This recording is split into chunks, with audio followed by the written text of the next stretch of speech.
How's everyone? Cool. All right, I think we are ready to get started. So we'll continue talking about specialization.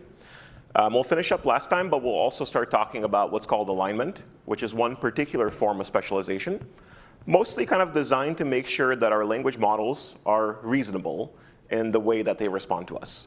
And we'll see that's going to be a little bit different compared to traditional fine-tuning.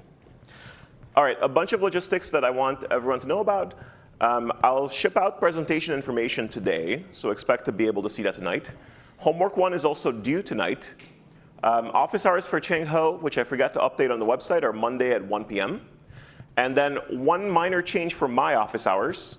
I'll need to jump out half an hour early today, so it's just 2:30 to 3:30, but I'll add an extra hour tomorrow for anyone who can't make it, either in general or because of the change today. So tomorrow, 3 p.m. to 4 p.m., we'll also have office hours. OK, now if this interferes with anybody's homework submission, if you had questions you really wanted to get addressed, let me know. We can probably give you an extension. It's not super critical. So as I mentioned, we'll talk about alignment.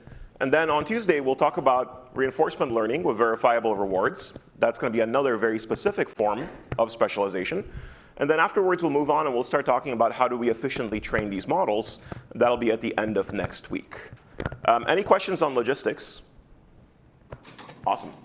All right, so let's go ahead and get started. We're going to finish up everything we talked about last time, which was this technique called ORCA that had something to do with optimal transport. So we'll have to work our way through that technique. If you recall, that was this thing called cross-modal adaptation. So let's adapt our models to work from one modality that they were trained for to a different one. Then we'll start talking about what alignment is in general, what the goal is, what the very basic mechanisms are. And interestingly, we're going to use reinforcement learning here as well, just like we will next week. So we'll see how that does, and we'll see exactly what we need for it. Then we'll talk about a very interesting question, which hasn't really been answered yet, which is why does this thing work? What makes it better than non-RL objectives? And then finally, we'll talk about some variations that are very popular. So for example, DPO over here is one of the easiest and cheapest techniques that you can use for alignment. All right, so let's go ahead and get started where we left off last time.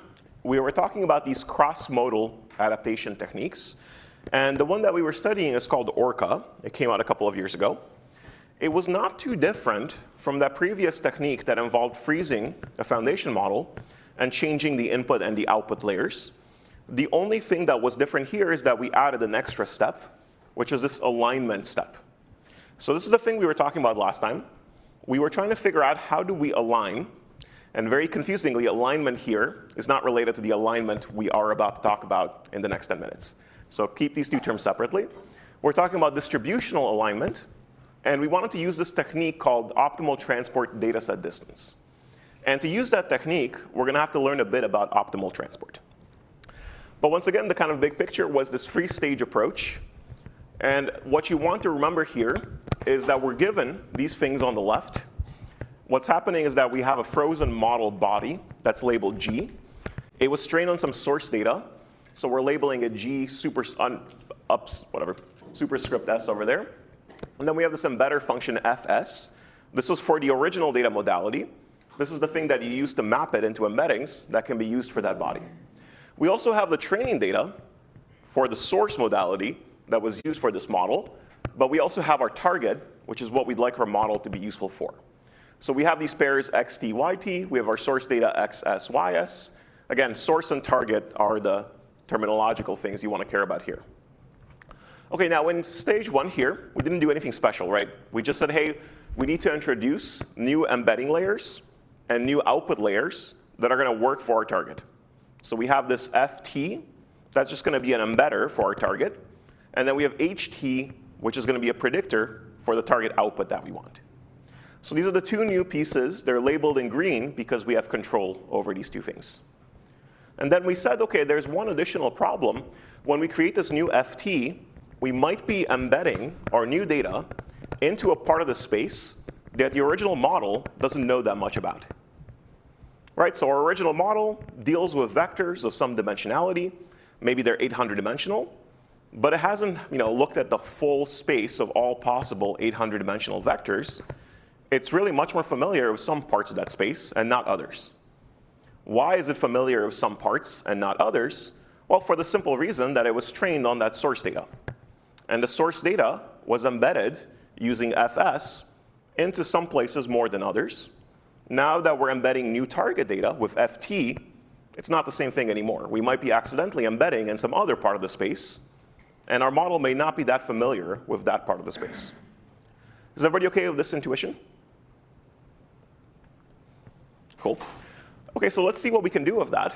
What we can say is, let's make sure that the part of the space where we send our data to is very similar to what we did for the source data. Now, we don't control that source data, where it got sent to, but we do control that for the target data. So let's go ahead and make sure that we align these two things over here. It's going to be our input and output for the target with our input and output for the source. We have no control over the input and output for the source. That's whatever it was.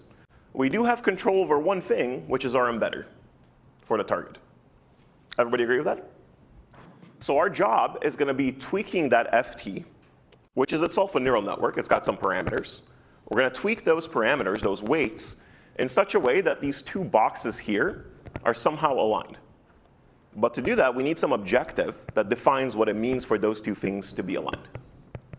All right, everybody OK with that? So we don't know the technique yet, but we have some sense of what we're trying to get at. Yeah? I see that we're aligning the embedder, but the predictor that we have on the other end, does that need any form of alignment? Not really. I mean, it's not an embedding, right? In the end, we actually produce some output itself, right? We're going to see that there is actually something that's going to happen there as well. We just have less control over it, right? Whatever the outputs are is what they are. The thing that's actually particularly interesting is that the distribution over YTs is still related to FT itself, right? Because depending on how you choose FT, the amount of different YTs that come out will change. Cool. So this alignment stage is what we'll have to spend some time thinking about. But then afterwards, what we can do is just regular fine-tuning. Using any of the techniques that we've been learning about, we can go fine-tune this whole model. All right, everybody OK with this idea? So let's go ahead and get into the details, especially of stage 2. Stage 1 we're already comfortable with. This is what we saw last time as well. We have these two new boxes, FT and HT. HT just says, let's make sure we make the kinds of predictions we want. They can be whatever layers we'd like them to be. FT will be the interesting piece. It has to have two roles. One, it has to be able to produce compatible embeddings. So whatever data modality we're plugging in, you have to get the right embeddings that can go into our model. But the other piece will be this alignment piece. And we're not yet tackling that in stage 1. And then we give a couple of examples of what these things look like. Suppose I want to work with images, even though I have a text model. That's not a big problem, right? We'll have some convolutional layers. Those will extract embeddings for us. And for output, for example, we'll do the standard thing. Let's go ahead and pool our sequence vectors. Let's go ahead and run another layer, a linear layer, for example, and run classification on it. All right, any questions about stage 1? This is just a trivial thing that you would do just to make it work, to be able to produce outputs that make sense. It doesn't mean it's going to work well, but it's what you have to do as a first step to actually make predictions for your new data modality. All right, let's go ahead and work on stage 2. This is the part that's going to be a lot more interesting. We have this picture, and this is what we're going to keep in mind. Now, I've been saying, hey, we need distributional alignment. The truth, of course, is that we don't really have direct access to the distributions over these pairs. What we get to see are data points, right? We're going to work empirically on these things. So what we'd really like here is to define some notion of distance between pairs on the left and pairs on the right. Everybody agree? If on average this distance is small, then we're aligned. The trouble is, these pairs are a pretty complex object, right? It's not a very trivial distance that we can build on top of them. Anybody confused so far? All right, sounds like everyone's OK. Again, the intuition is we're going to change these FTs so that they produce embeddings of our new input data modality, which is called XT, so that those embeddings frequently look like the embeddings of XS given by the embedder FS for the source data. The only thing that's slightly fancier than this is that we also care about the outputs. So we're tackling these two pairs together. It's not just the embeddings by themselves, which would be quite easy. It's the embeddings with their corresponding outputs. All right, so let's see how we're going to do that. We're going to learn a certain function that is trying to minimize the distance between these pairs. We have a bunch of empirical samples of these pairs xt and yt. That's our training data for our new modality. And then we have a bunch of samples for our source data. That's what the model was originally trained on. And what we'd like is to say that the distance on average between pairs of these two types is small. The only thing that's annoying is it's not very clear how we define such a distance. Now, one thing that's convenient is that f of x are all embeddings. They're all feature vectors, right? So it's not that hard to define some distance on them. But these y's, yt and ys, they could be very different objects. Right? In one case, I may be predicting whether I have a cat or a dog. In the other case, I'm predicting whether there's the presence of a disease. There's no easy way to compare these two things. All right, everybody agree with that? So some of what we'll do is going to have to be some way of comparing distributions over objects that are very distinct. So these yt's and ys's could be totally different. We will still need some notion of some distance between them based on their distributions. And that's really what we're going to work towards. All right, so let's go ahead and start it. We're going to use this notion that's called the optimal transport dataset distance. And it's going to help us here. And it's going to be based on a mathematical concept that you may or may not have seen before. But it's not extremely challenging to kind of think about. So I'm going to show this fancy formula, but it's easier if we just start talking about it in general. What's going on here basically is that I'd like to shift one distribution into another. These two distributions have two names. One is mu, that's the input distribution, and the other one is nu, that's the target distribution. So I want to somehow transform mu into nu. Okay, now mu is over those x's that you see over there. It's a distribution over the points x. And nu is a distribution over the points y. And the way I'm going to do this changing mu into nu is I'm going to say for each x, take some of the probability mass on that x and shift it into different positions on y. I don't have to shift all of my x into a particular y. I can choose and say for this x, take a little bit of its mass, put it there, take some of its other mass, put it somewhere else, etc. Everybody see what I mean intuitively? Okay, so if we're doing this for every point x, we're saying how much do you contribute to every possible y. What we really have here is a joint distribution. If you take a minute and think about it, that's what's going on, right? A joint distribution just says how x's and y's relate, how much of each x you put into each y. So what we're really trying to find here, when we go from one distribution to another, is a joint distribution that has these two things as marginals. And there's one more trick to this. Although we can move things in whatever way we want, we might say that some moves cost more than others. So let's introduce a cost function that tracks how much these different moves will cost us. We'll call it the cxy over here. It could be anything. We haven't defined it so far. It's just a name. So our job is going to be, let's find a way of transforming one distribution into another at minimal cost. And what does a minimal cost mean? It just means when we look at all the points, we add up all the costs, we try to make this whole thing as small as possible. That's the infimum that you're seeing over there. All right, so let's look at this expression one more time. We said that we're going to have a cost of moving x to y. Each time we make a decision of taking a little bit of x and moving into some y, there's some cost for that. We have these two marginals, mu and nu. Mu is a distribution over x's, and we're transforming it into nu, the distribution over y's. And we said that the way we're doing this move is just ultimately just a joint distribution. And over here, that big gamma is the space of all possible joint distributions that have these two distributions, source and target, mu and nu, as marginals. I'll show an example in just a second. In fact, maybe I can show it right now to make it a little bit simpler. Here's a really simple example. Suppose I want to transform the distribution over x into 1 over y. Then what do? Well, for every value of x, I say, let's take its total probability mass and see where I put it for y. Everybody agree with that? Hopefully with the example, it's going to be a little bit easier. So over there, what is the probability that x equals 1 in total? 1/3?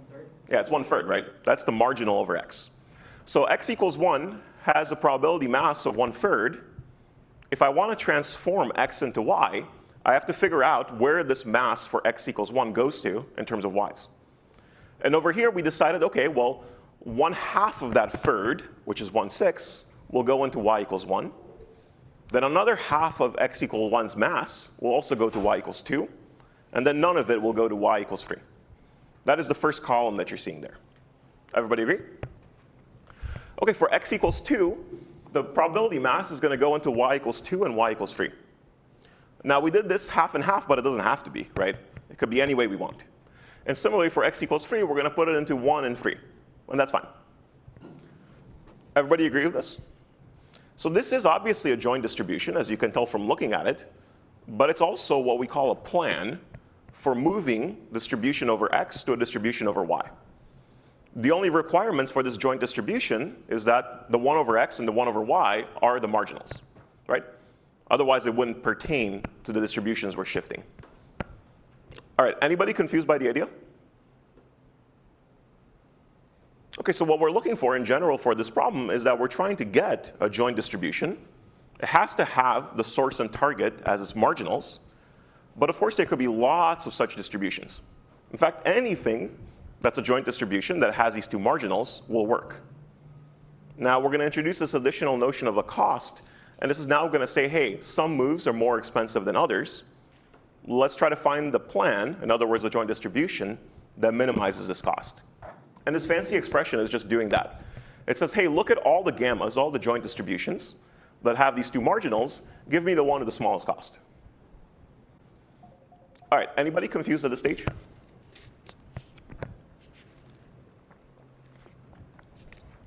OK, so why would we do this? A couple of reasons. One is that this really also gives us a good distance, right? So over here, if I fix a cost c, then one thing I can say is whatever this infimum is, whatever this joint distribution for minimum cost actually is, that is itself a distance between these two distributions. Everybody agree? And notice that these distributions could be over very different kinds of objects. I do not need any relationship at all between x and y. They could be totally different sets. They could be totally disjoint. Doesn't matter, right? But with this tool, I can introduce some distance between those two distributions. All I really need is a cost. Everybody agree with that? Cool. All right, so let's start thinking about what this cost should look like. We have a sense of what's going on in general. This is the other picture that you should be thinking about, although sometimes 1D distributions are easier to visualize. Suppose I want to go from the top guy, which is again this two-dimensional distribution. The z-axis there is showing you basically how much mass there is everywhere on this plane. Let's say I want to go from there to down here, right? So these are my two marginals. There's no easy way to visualize the joint distribution here. You have these two-dimensional distributions for the source and the target, right? So it's a little bit complicated to visualize. But really, we can see visually that what we really want to do is to kind of create a valley on top and make the peak kind of larger on the left here, right? That's the change that we want. So the only question is, where do you take mass from the top and put it on the bottom in such a way that the cost is minimized? And the cost could be something as simple as, well, the physical distance you're moving stuff should be as small as I can. All right, does this sound OK for everybody? Now, how do you compute this guy? That's a different story, right? That's something that's not very easy. And there are many algorithms for doing it. And how efficient they are depends on what you're trying to do. Cool. Questions so far? Anybody lost? Awesome. OK, let's keep going. So we have two things. We're trying to find a joint distribution. And all this has to be happening when we're given a cost function that says how expensive it is to move probability mass from one distribution to another. All right, let's keep going. So we're solving this problem. Now, one thing that we can do for cost is, once again, let's go back to some notion of distance.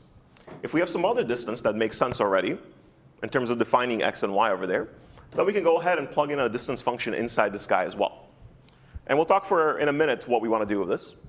But if the cost is given by distance, then this entire thing is called a Wasserstein distance. OK, so we're using distance in like 3 different ways here, so don't get too confused by it. But the basic idea is something like this. If I want to define an overall distance between distributions where the cost function sitting inside the optimal transport infimum is itself defined by a distance, then I get this expression over here. Now, OK, so where is that distance sitting? All I've done is replace c of xy with d of xy. And of course, I get to control the exponent here.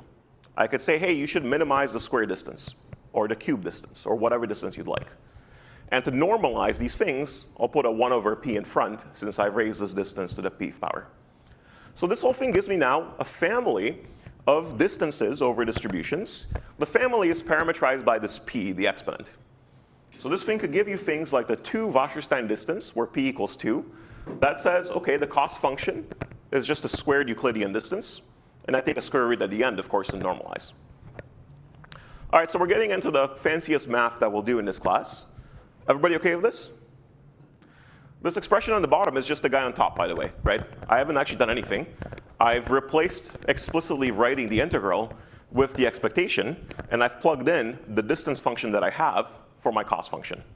Otherwise, I've done nothing else. This is OK for everybody? All right, question for you guys. Are there other costs that are not distances?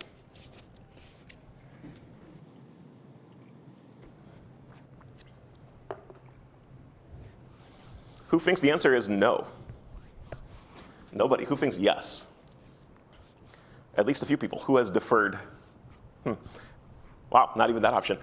Why not? I feel like you've examined cost functions in the past that do not have strict distance metrics associated with them. That's right. So what's one case where you could very easily violate a distance requirement? If you're using like just binary discrete variables cross entropy loss.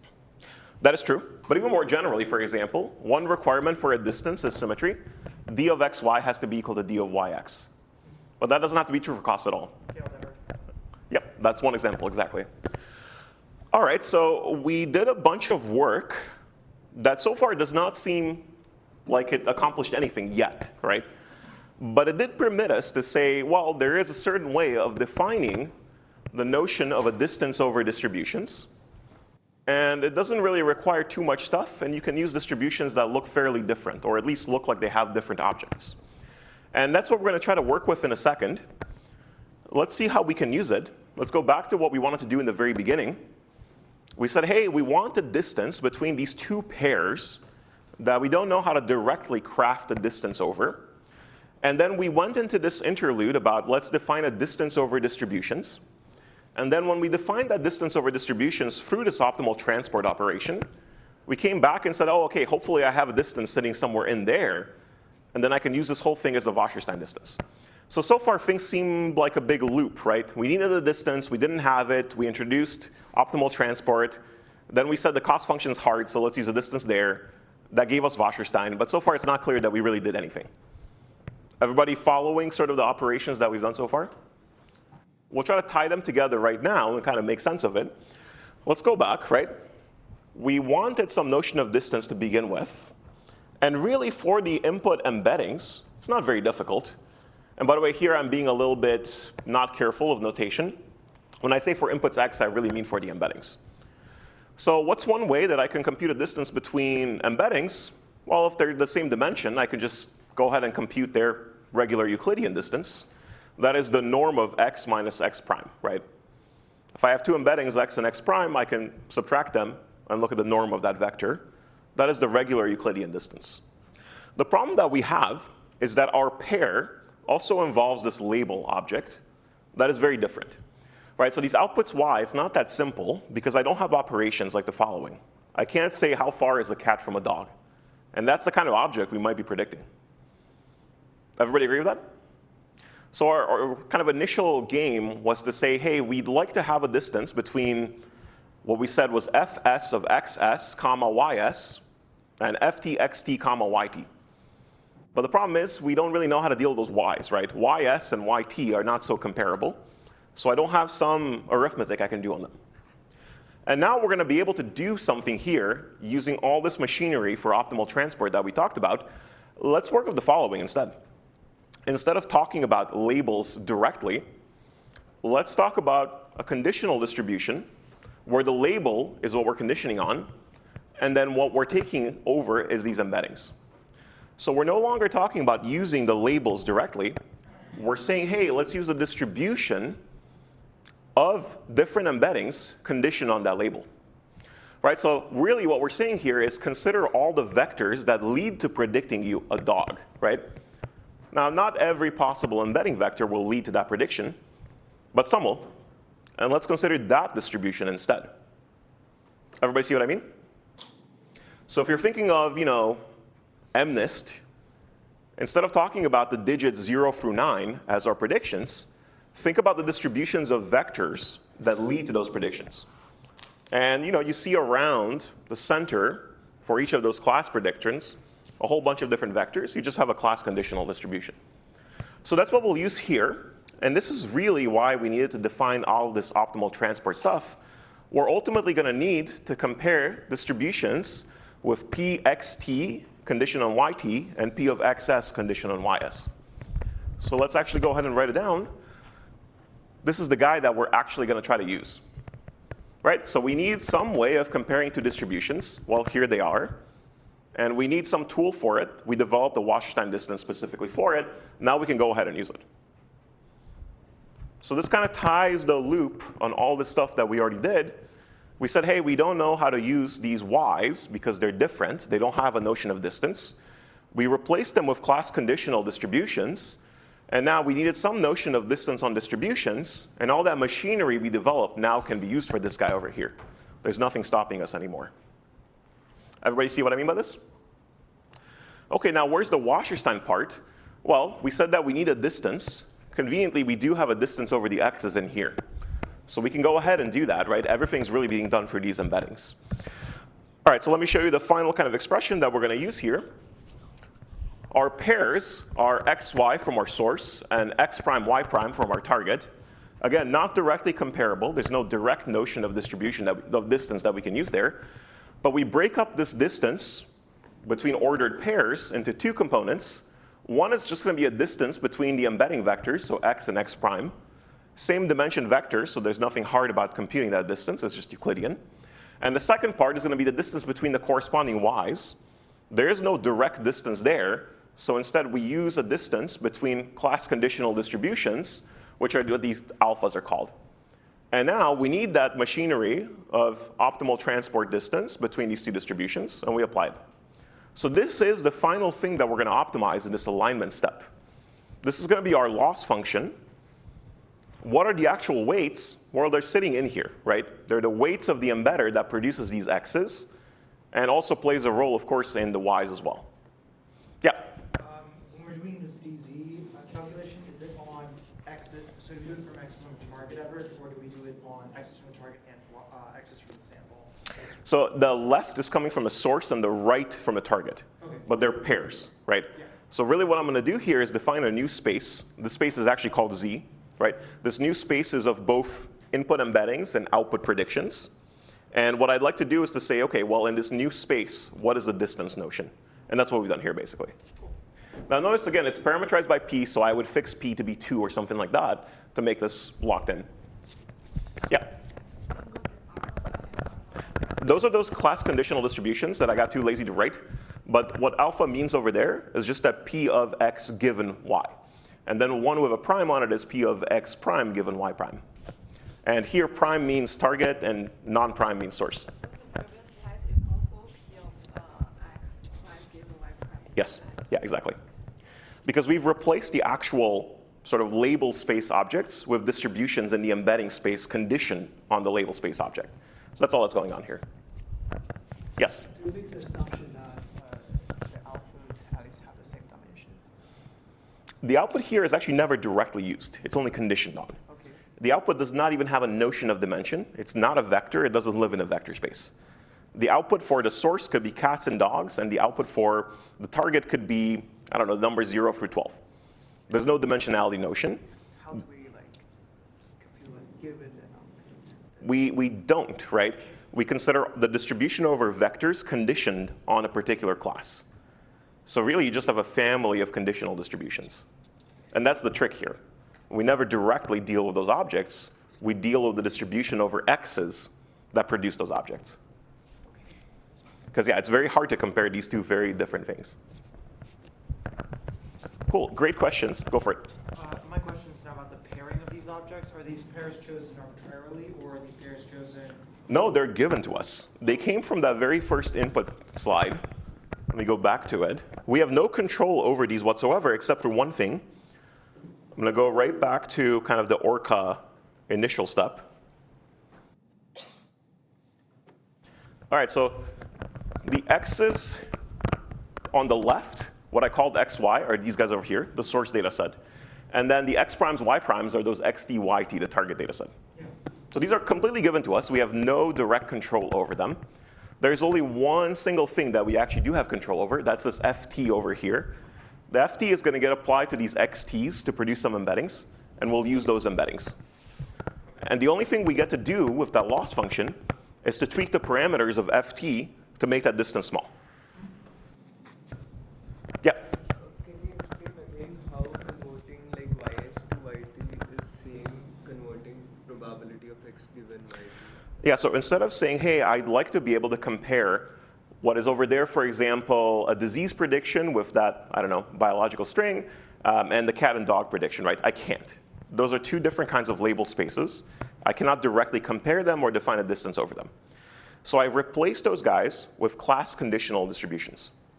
And now instead of saying, hey, what's the distance between this label in one space and that label in a different space, I have two distributions. These are distributions of embeddings conditioned on the particular label. So now I have to say, okay, well, I need to compare this distribution to that distribution. What is the distance between these two distributions? But how is it equivalent to what we were doing? It is exactly what we did. We spent all this time trying to figure out what is a notion of a distance between two distributions, and we're applying it to these class conditional distributions. So the whole reason why we did this all huge business of the Wasserstein distance definition is to be able to come back and say, hey, how do I compare one conditional distribution to a different one? Cool, these are all great questions. Anybody else confused? We should be getting pretty close to understanding what's going on. Granted, there's some annoying notation things that I've done in here.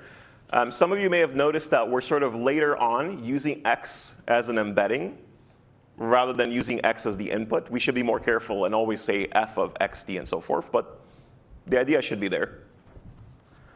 Cool, so one more time, we've been saying, let's define some notion of distance between the left and right side stuff. The vectors, as part of these pairs, are easy to compare. They're just vectors in the same space. So Euclidean distance is fine. All of the work we've done is to compare yt and ys. These are not directly comparable concepts, but we can work with something else, which is p of x given y for each of those y's. Every single y defines a class conditional distribution in the embedding space, and therefore we can compare them using that Wasserstein distance that we introduced. Hopefully that helps a little bit. Anybody still confused? All right, we'll give it some time for all this stuff to digest.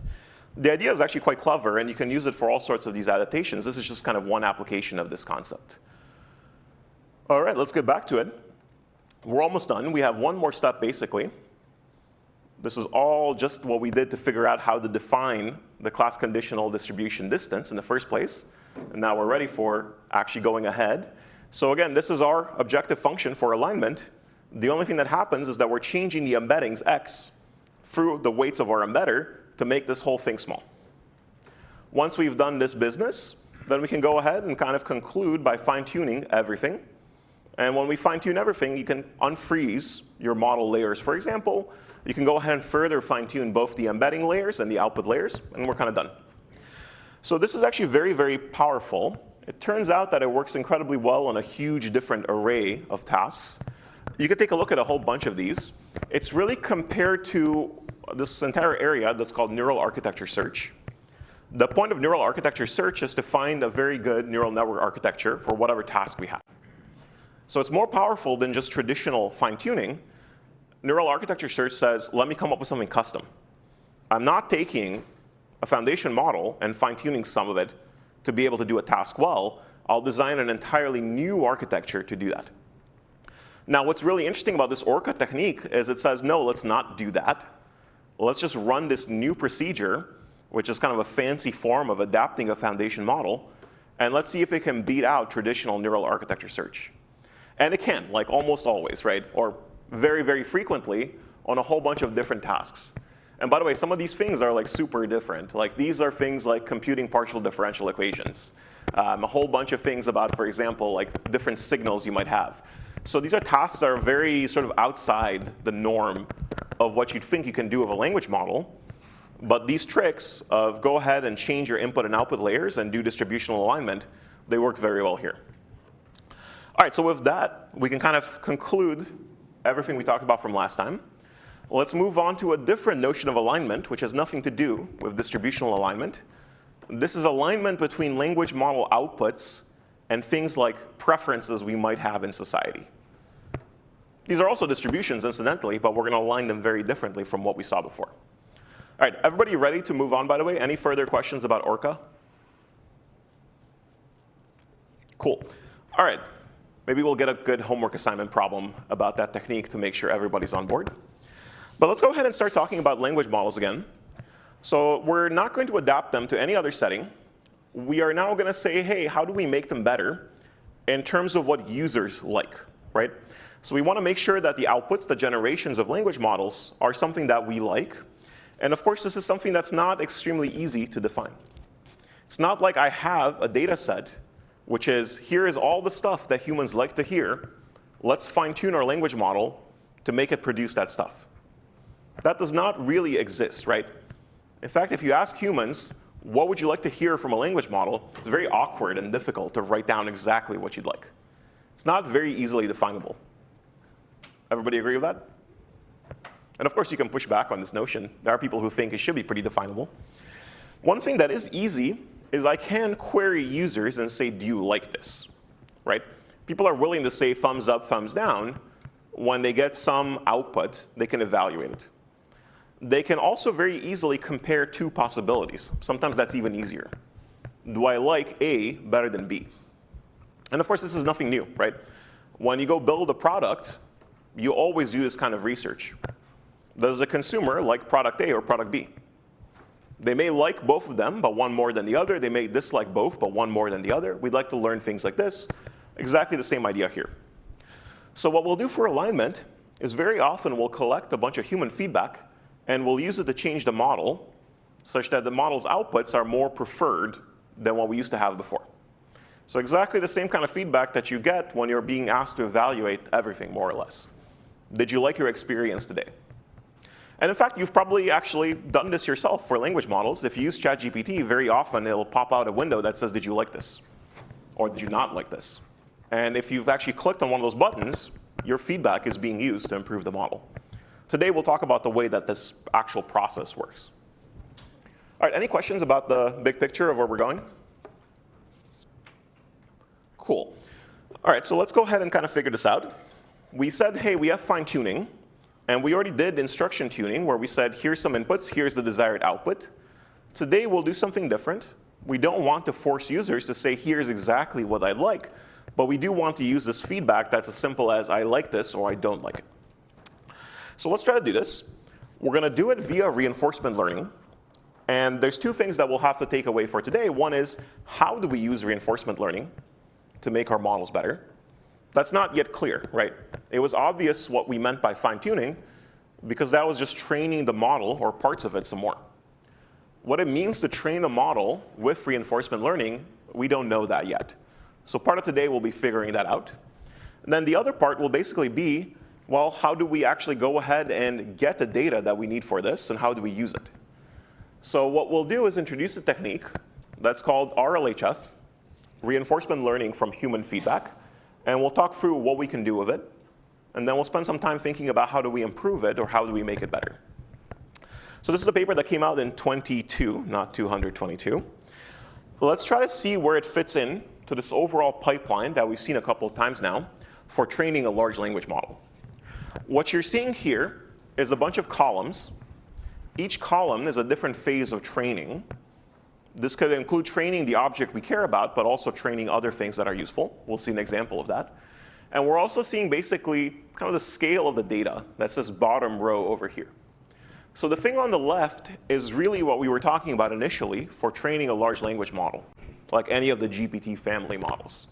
We said, let's take all the text on the internet, And let's go ahead and do language model pre-training for pre-training my large language model. What did that mean? It meant next token prediction at scale. Take our giant model, take our giant corpus of trillions of tokens from the internet, predict next token on all of those guys, and go ahead and do this forever.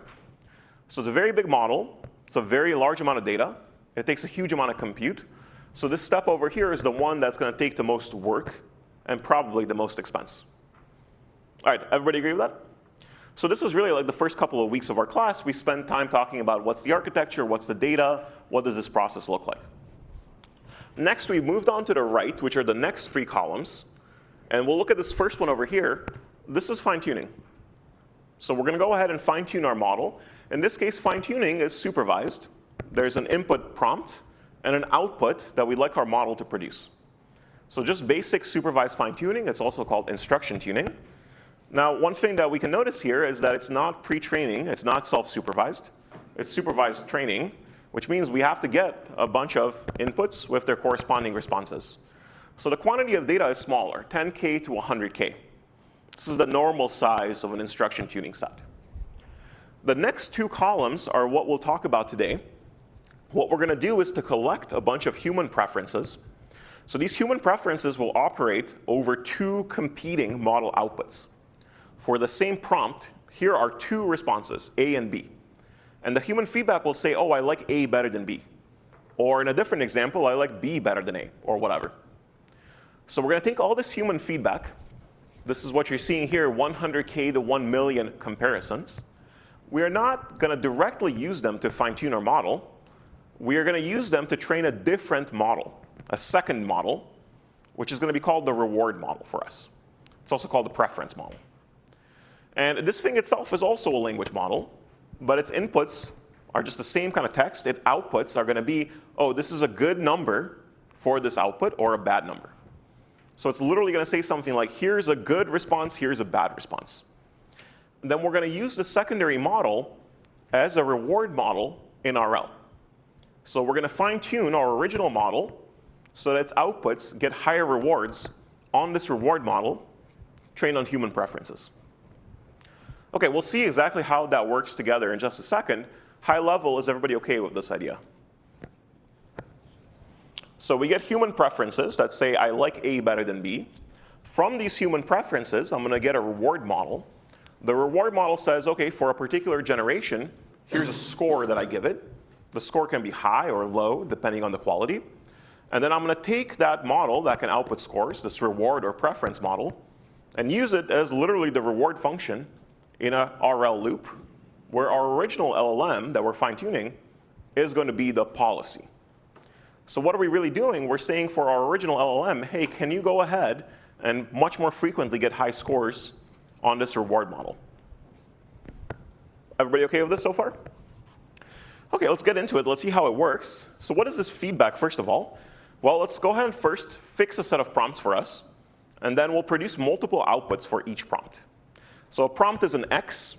We'll produce a Y1 and a Y2, for example, which are just outputs for the same X. How do we get 2 of these guys? All sorts of different ways. I could use 2 different language models to produce Y1 and Y2 for the same prompt. I could use the same language model and sample it multiple times. Anything I like really could go here. And then what I'm going to do is go ahead and have these guys from different places and ask a human which one is better. And the simplest version of this is just binary output. A is better than B, and that's it. Now I can go much more than that. For example, I could get 5 of these outputs and have a human rank them. They'll give you a ranking 1 through 5. That's fine. That gives you more signal than just thumbs up, thumbs down. I could have a human actually do something like not compare them. I could have humans give a score of 1 to 10, for example, although that tends to be a little bit more difficult to calibrate. But any kind of human feedback whatsoever over these generations, that's typically what we'll start with. And a binary preference of A is better than B or B is better than A, that's typically the simplest thing that we'll work with. All right, everybody OK with this so far? Cool. All right, so this is exactly what you do when you go to the store and they ask you a question of, did you have a good experience today? Except in our case, it's usually over 2 alternatives. I like A better than B. OK, now let's talk about how we're going to use this data to train this notion of a reward or preference model. And for this, we're going to actually use RL. So for this, we'll start with some other language model. And we're no longer interested in using it as a generative model. It is not going to output sentences. Instead, we'll use it as a preference model that outputs a score. And what does the score mean? Well, the score should be high if a typical output is preferred a lot, and it should be low if it's often not preferred. So it's a model that's had its top parts ripped off. Instead of producing a response to your prompt, it just takes in a prompt and a response and produces some value. And this value is going to be a reward for us. It's going to be high if we think this is good. It's going to be low if it's bad. OK, so here's kind of what it's going to look like. This blog, by the way, is actually pretty decent at explaining some of this stuff. Right? We have our initial language model. It gives us outputs. We have some human scoring. We get back preferences. This is a very fancy preference, but in the end, it could be something as simple as I like A better than B. And then we're going to train this new language model over there. We're going to call it R theta. We're going to change its weights so that it can predict things that are compatible with the human preferences. And later, we'll use this model to tune our original model. OK, everybody OK with the high-level picture so far? OK, so now let's talk a little bit about how we actually model these preferences, because that's going to take a little bit of work as well. It's going to come from an area that's called social choice theory. It shows up all the time when people try to model people's preferences in commerce, in politics, et cetera, right? And for this, we're going to use some very simple models. A popular one is called Bradley-Terry. This was invented in the 50s. It looks like the following. We want some way of relating this notion of a score on an input-output pair to a preference that humans might express. So this R star over here, this is sort of some ideal model that produces some preference score for a prompt and a response. Those two things together, right? They're not two separate pieces. It's just prompt plus response. So that's this x comma y1, for example. Y1 might be a response to prompt x produced by some language model.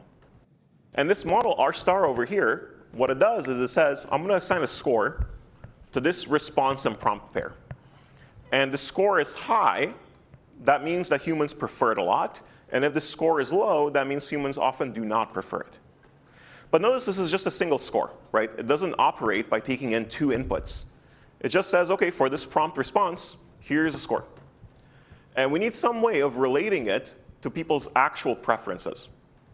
Well, the way we'll do that is basically just by running softmax. We're going to say, OK, the probability that for a particular prompt, people prefer y1, one response, to y2, a different response, that probability is equal to softmax over this reward score. Everybody OK with that? So for example, this R star of xy1, it can give you, some value, 18.3. And for y2, it could give you a different value. It could be negative 400. OK, how do we turn these guys into probabilities? Well, we just go ahead and run softmax, which is what you're seeing here. Take exp of those guys and normalize. And now you've turned this into a probability that says, well, what's the likelihood that someone's going to come and prefer option y1 to y2?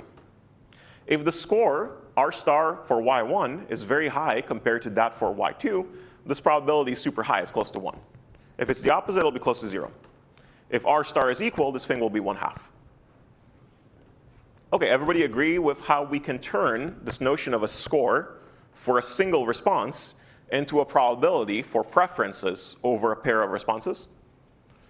OK, and of course, you can note here that we can turn this guy into a ranking as well in exactly the same way, right? We can put in permutations instead of just directly ranking, just directly preferences. So we can make this much, much, much more general. But this is the simplest kind of preference model that we'll have here. OK, now, do we have access to this R star in practice? Typically, no, right? I don't really know what people prefer. So really, what I'll need to do is to learn that from data. And the data here is going to be different preferences, right? I'm going to have a bunch of x's. I'm going to ask people, do you prefer y1 over y2 for each x? That will give me many samples of this probability distribution on the left. Of course, these samples will be conditioned on different prompts. And what I can do is to try to learn R star from these samples that I have here. Now, how do I learn in this case? Anything you'd like, but a simple one, of course, since we're matching these probabilities, is just log likelihood. So I can train my reward model by just going ahead and doing the log likelihood as my loss. So I want to minimize the negative log likelihood. Okay, what's this expectation? This is just saying, hey, take samples X, those are your prompts. Take pairs, Y1, Y2. Whichever ones are preferred, let's label them YW, which stands for win. Whichever one's not preferred, let's label it YL, that stands for loss. And what do I want to do with this? Well, I want to make sure that that guy over there is maximized, right? The likelihood up there. So just complete the log likelihood, you get log sigmoid. And really what you're saying is, let's tweak these parameters so that the winner beats out the loser. That's kind of it. All right, everybody okay with this? We are talking about training this auxiliary reward model that is not our original language model, but that can take an input and a response and tell you a score for it. And the score is now compatible with the samples of human preferences that we've collected. So we've collected, I don't know, 100,000 to 1 million of these X, Y1, Y2 type of data, which is preference data. And we use it to train an R star approximator, which is this R phi. Now, what are we actually optimizing over here? These parameters phi. Everybody okay with this?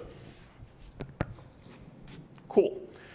Okay, so hopefully our data is coming from representative users that we'll have. If there's a mismatch between the preference distribution and what we actually ultimately want to do, that's going to be a problem. But this is a step we'll follow. We'll train this reward model, R phi. And this reward model will now produce some score. And now we can say, well, this score stands for people like this generation or people did not like this generation. Is this okay for everybody?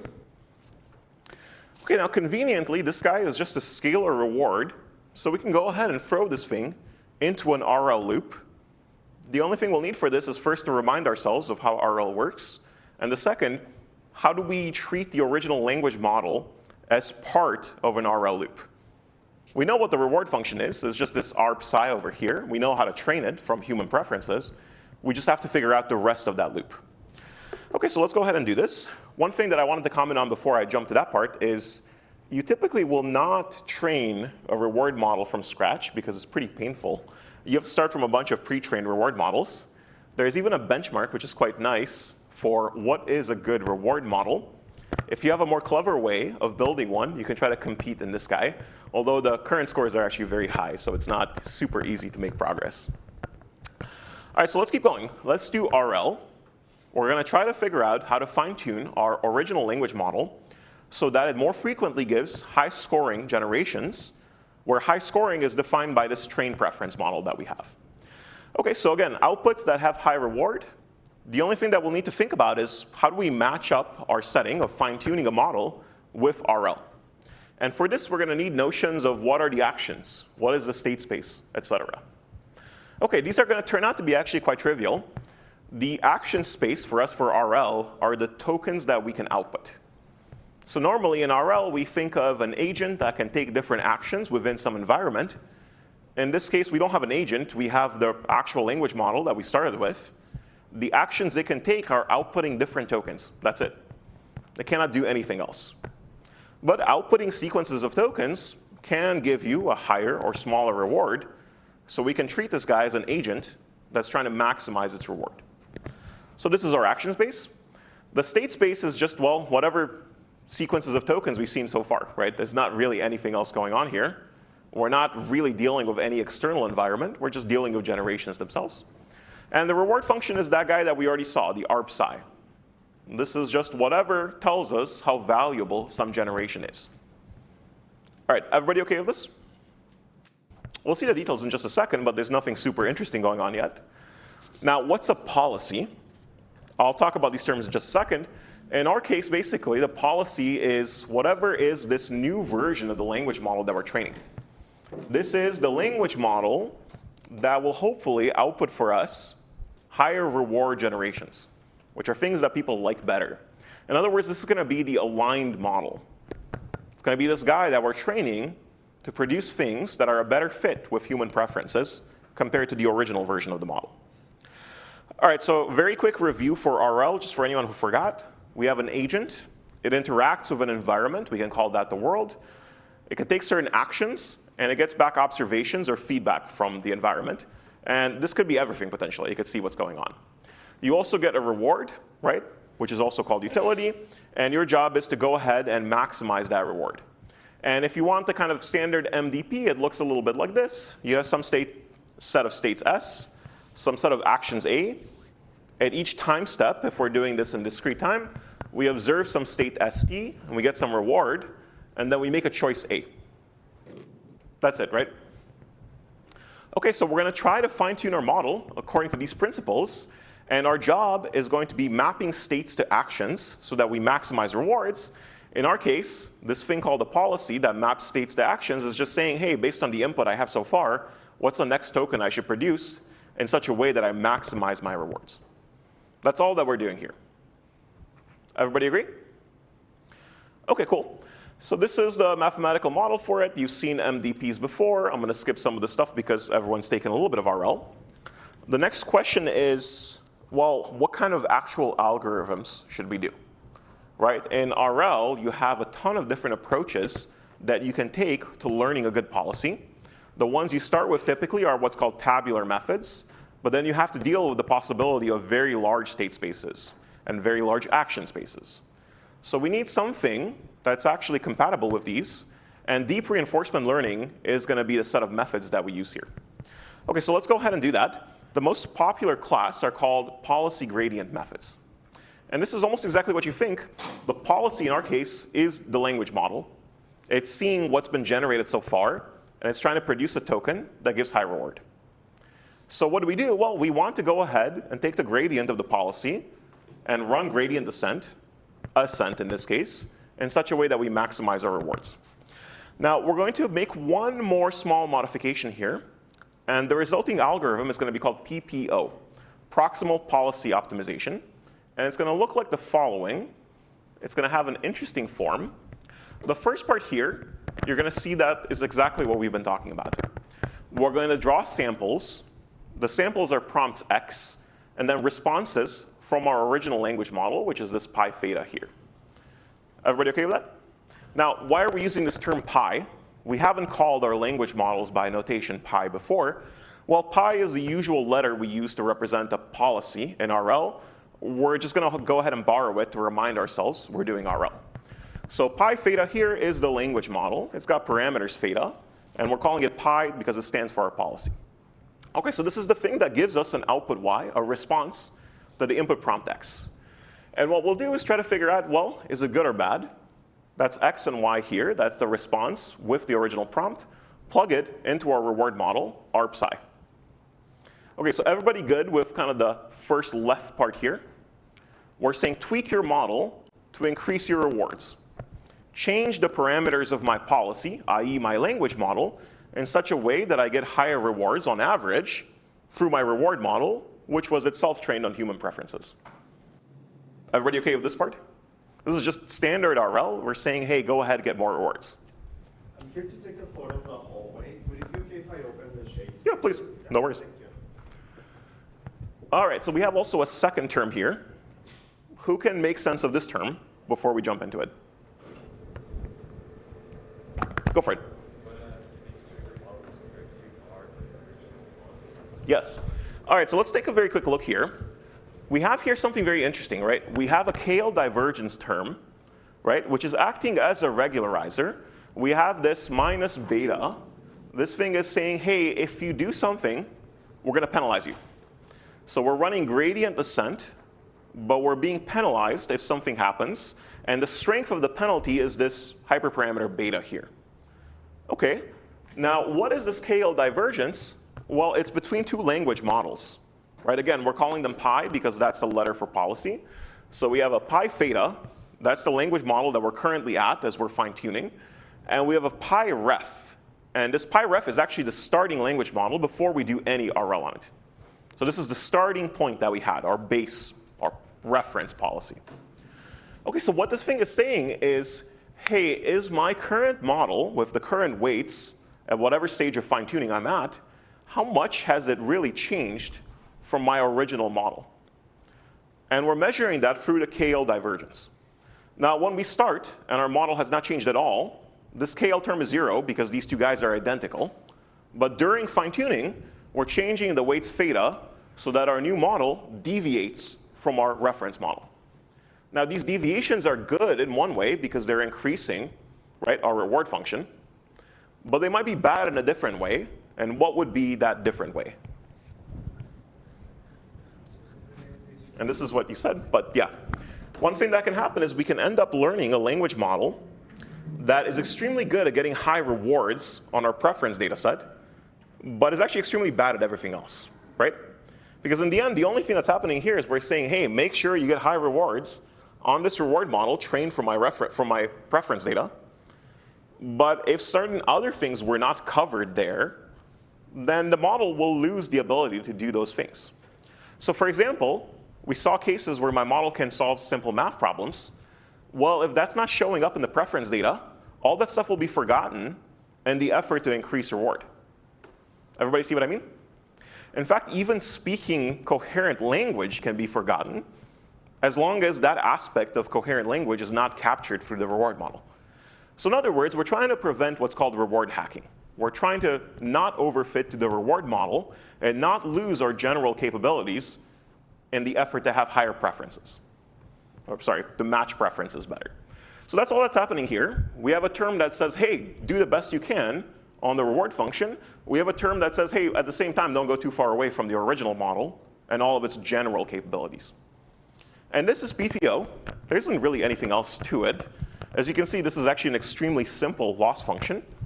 And you're going to run this loss, and you'll train your model with your trained R model over here until we get a new model, which is this pi theta, that is now much more aligned with our human preferences. Okay, quick questions about this? Go for it.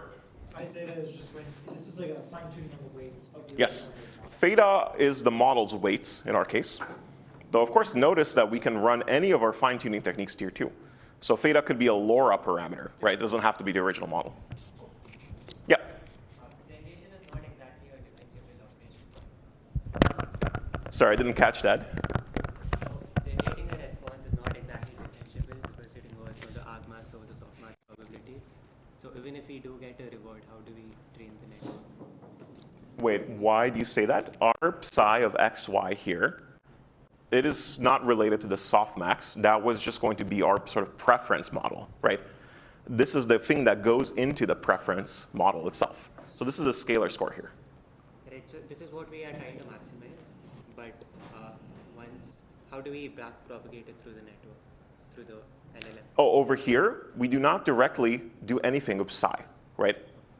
The only thing that happens is that y itself is generated through pi theta, right?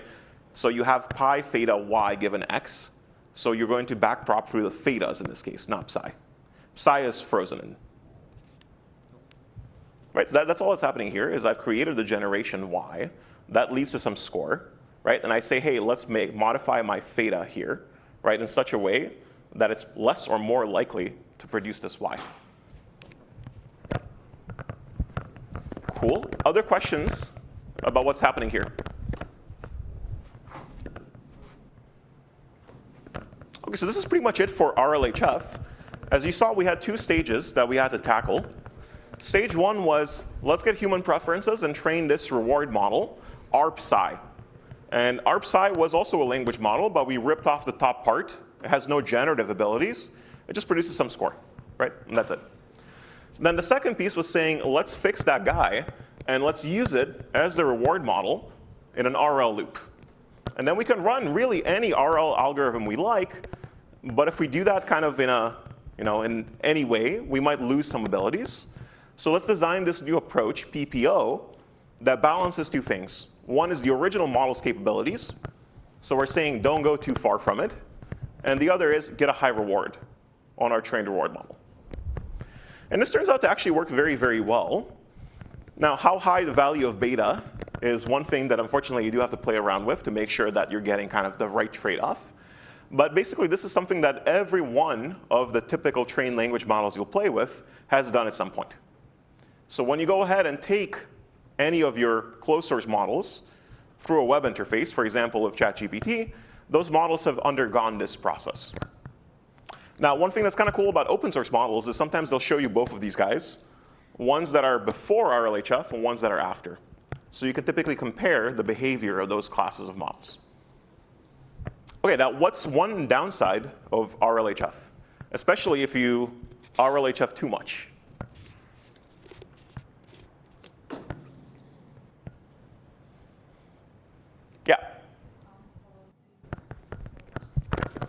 Yeah. Yeah, so I mean, basically one thing that can happen is this model can start refusing to answer any questions. It always gives a polite decline, right? Because that actually shows up in your training data for preferences all the time, but it can no longer do the things that you actually wanted to do. And this is very typical, so you have to be careful of how much of this process you actually go through. Cool. All right, so that was, unfortunately, our break is coming with 10 minutes left in the class. Maybe I can answer one or two more questions, and then we can keep going. Questions? All right, let's actually just keep going so we don't run too far behind. So the big question basically for RLHF and things like RLHF is, why does this ultimately work? I mean, when you think about it, we could really get rid of the RL loop, right? We could directly say, let me train my language model so that it's more likely to produce the winning output versus the losing output. There isn't really anything stopping us from doing that. And in fact, we'll show another technique called DPO that does exactly that. So exactly why we had to do RL here is a little bit mysterious. And that's been subject of a bunch of different kind of conceptual research that people have been doing. So let me show you one example that I quite like of why RL might be useful. Right? So again, we're trying to answer this question. Why does SFD, supervised fine-tuning, by itself not give us what we want? There's a very nice blog post that I encourage everyone to read, which has some hypothetical possibilities for why. And it's based on Schulman's talk, which is also worth watching. This is one of the inventors of these techniques and actually many other things. OK, so the kind of candidate hypothesis for what's happening is based on kind of classifying or categorizing different ways we have of interacting with language models. One way of doing this is what's called like text grounded, right? So here we're basically saying, here's a piece of text for you to process, do something with it, right? So here's chemical names in a text. Go ahead and tell me what those are. So here we're not relying on the model's knowledge exactly, right? We're saying it should take some information we gave it and do the right thing with it without knowing anything by itself. The second thing we might do is not really directly work on text. It's do something based on the internal knowledge of the model. So this is, I'm not telling it what to work with. I'm just telling it, tell me what's going on here. And the last piece is what you call creative. This is basically saying, OK, produce some creative content. Now, if you look at these ones, the first one really just says, hey, are you good at processing text? The information is already there. The answers are in the text. You just have to be good at getting them. Then the third piece here is good because it's very kind of general. If we tell a model, make up a story, it doesn't get in trouble in terms of what's real and what's not. The story is already fictional. So that's not too difficult for us to deal with. The part that's going to be challenging is really this middle part. Because models don't have a very good sense of what is real and what's not real, what they know and what they don't know. That's actually a kind of a very fancy sounding thing, but if you think about it, that's the case, right? The model does not have access to reality. All it's ever seen is training data. And it doesn't know if it's supposed to make something up or if it's supposed to say, hey, I need to figure out if this is true or not. Now, this is starting to change because models have access to tools, have access to the internet, have different ways of trying to ground what they know. But if you don't have that, the model really struggles to know what is real, what's not real, what it knows, what it doesn't know, and so forth. Everybody kind of see what I mean by that? All right, we'll see an example in just a second. This is actually kind of fun to think about. Let's start talking about this middle case, a knowledge-seeking case. As I mentioned, this is the one that's really interesting from the RL point of view. And let's try to compare it to supervised learning.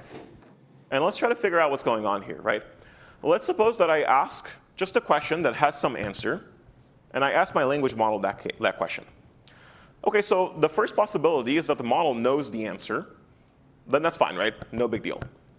The second possibility is the model doesn't know the answer, right? Well, if I train my model through supervised learning, in other words, I trained it to answer a bunch of questions, Well, my model has no way of producing the answer I don't know. I don't know was not one of the answers in a training set, right? A supervised training set for answering questions has question 1, answer 1, question 2, answer 2, all of them correct. But nowhere in that data set is there a question where the answer is I don't know. Everybody agree with that? I mean, I could go ahead and put some I don't knows in there, but really all we're doing is encouraging the model to respond I don't know to that particular question, right? That's all that supervised training does. It says, make it more likely that for this input, the model produces this output. That means if we train it on correct input-output pairs, for those inputs, it's more likely to produce that output, which is good. If we put some I don't knows as answers to questions, then sure, the model is more likely to say I don't know for those questions. But it doesn't gain any ability to say in general, I don't know the answer here. Everybody agree with that? It's kind of subtle, right? This is not a trivial point, but it's one of the things that are kind of interesting about supervised training. It does not have a good mechanism to convince the model what it knows and what it doesn't know. All it can do is encourage you to get a particular response to a question, and usually it makes sense to make that particular response the correct answer. Okay, now another thing that's even more annoying here is that when we do fine-tuning or training with supervised learning principles, for case 2, we're actually kind of encouraging the model to lie, right? Because we're telling the model, hey, make up whatever you can in such a way that my loss will be small. We prefer a model to guess a question that it doesn't really know the answer to correctly than not. So this is all encouraging models to make stuff up whenever they can. Now, of course, if we ask the trained model the question that was in the training set, then sure, it'll produce the right answer. But for other questions, we really told it, make up a guess. Don't tell us you're guessing, make it up and hope you're right. All right, any questions about this? Next up, we'll compare this to RL. Let's see what changes, right? We have models that like to lie. Okay, so let's go back. Case 1, you know the answer. Well, in this case, for RL training, we're talking about rewards. We're no longer talking about the loss, but it's the same thing. If we know the answer, fine, we get a reward. This is fine in both cases, right? Supervised learning, you have low loss. If you get it right, that's fine. You have a high reward for RL, that's also fine. Case 2, we don't know the answer, right? Okay, so what happens during training? Okay, well, if we're very lucky, we'll make it up and get some reward, but most of the time, right, we'll get low reward. So this is actually good, right? We're not encouraging the model to make it up. We're just not getting that much of a reward, and that's fine. We're not really saying anything. And if you think of this from the RL point of view, this is just saying, hey, for some states, there's certain actions that there's no great reward for, and I'm not encouraging you to go do that. Of course, when there is a known answer, you should give it. But when you don't, there's no encouragement to do it. So this encourages truth-telling in a way that supervised training did not. In other words, all we're really saying here is something along the lines of, hey, this reward formulation has a bit more flexibility. It doesn't push you toward making stuff up in the same way that supervised training did. So maybe this is really something that's helping us in RLHF. Maybe it's much more often capable of saying I'm not sure in a way that's impossible with supervised fine-tuning or just vanilla training. And maybe this is something that's really helpful here. So this is one of the more interesting hypotheses. It comes down to this notion of, well, I can actually go ahead and abstain. I can say sometimes I don't know the answer. Again, as we said, there's no easy way to inject the notion of abstains into supervised training because there's no abstain in the data set. And even if there was, as we talked about, it's very difficult to say what that would do. But for RL, we actually have a chance, right? We can do this by plugging it directly into our reward function. We can give high reward to correct answers, as always, no big deal. We can give a medium reward to abstain, and we can give a very bad reward to incorrect. And now we're covering all our bases, right? We're saying, hey, if you really know something, then yes, to maximize your reward, you should produce it. But you shouldn't guess, right? Because guessing is worse than abstaining. So if you know, highest reward. If you don't know, abstain. Guessing is penalized. It gives you the worst reward. And this is not something that you can easily craft into a supervised training set. So this is just one general hypothesis for why RL training might give you some nicer possibilities that don't really exist with supervised training. All right, so we'll continue the conversation next week everyone recall the homework assignments due and all of our office hours today and tomorrow. See you guys next time.